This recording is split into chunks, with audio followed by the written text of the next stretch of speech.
guys, today's video, ito nga guys, kaya ito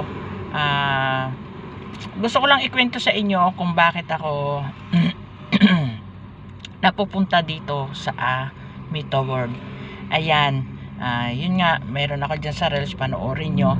And then April, hindi ako nagla-live lang ako pa 15 minutes, nahihiya na ako kasi walang viewers that time. Pero nung ako ay June hanggang June, nagla-live ako pa 15 minutes, 10 minutes, kung minsan may 5 minutes, ganun lang ng ganun. Nakikita ko nababawasan, dumadami naman yung aking mga upload na video kasi nga pasayo-sayo ako, marami yung viewers kahit pa paano, pero wala ka talaga makikita sa comment section. Ang ginawa ko, sabi ko, pagdating ng June, sabi ko parang ayoko na, titigil na ako, ayoko na kasi nakita ko yung aking minute viewed ay nababawasan, yung 27 ko naging 17. Kaya sabi ko, pagdating ng July first week, sabi ko seryosoin ko nito, magla-live ako ng 1 hour, baka madagdagan. And then yun, 1 hour, nagla-live ako ng 1 hour everyday, almost 3 days siguro, 4 days, ganun. Parang hindi pwede, walang mangyayari. Kailan pa ako abutin? Baka isang taon na hindi ko pa na-unlock itong 60k minute viewed. And then ginawa ko, dinagdag ako, naging 3 hours. After dumadami, gumaganda, naging 600, ganun. Okay lang. Sabi ko, sige, dagdagan ko pa, maggawin ko 5 hours. Hindi pa rin ako kontento.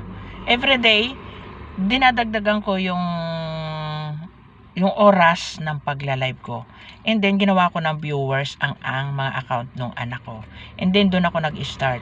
Hanggang sa naisipan na pahiramin ako ng kapatid ko ng mga account niya, ng cellphone niya, kasi nga nagre-repair siya. Ayun, nung pag-repair niya, hindi pa natutubo sa kanya yung ibang cellphone niya na talagang pang personal niya, pinahiram din sa akin para maging viewers ko. Almost 1 week din yun. Kaya ayun, mas mabilis kong na-unlock yung aking 60k minute view dahil ginawa ko lang viewers yung account ng dalawang account ng anak ko at 3 account ng sa kapatid ko. And then after kong mag-live, winawas live ng sarili kong account yung aking mga live. Kaya malaking tulong. And 14 days na-unlock ko yan. Kasi nung na-unlock ko na siya, yung aking page nagkaroon ng unoriginal content. Wala akong views, hindi ako nagkaka-views kasi apektado rin pala yung iyong personal account ng page.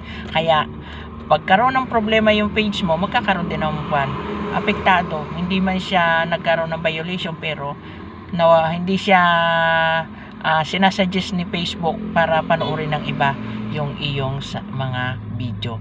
Kaya pinanghinaan ako ng loob, pero kaya ito naisipan ko gumawa ng Love Alive. Kaya yan, dyan nagsimula yung aking Love Alive. Ang aking minute viewed na kahit nagla-live ako, kahit walang viewers, ay na-unlock ko ng 14 days dahil sa mga pang-support ko. And then lahat ng mga luma kong video pinapanood ko sa aking mga pang-support na puro hiram, 'di ba?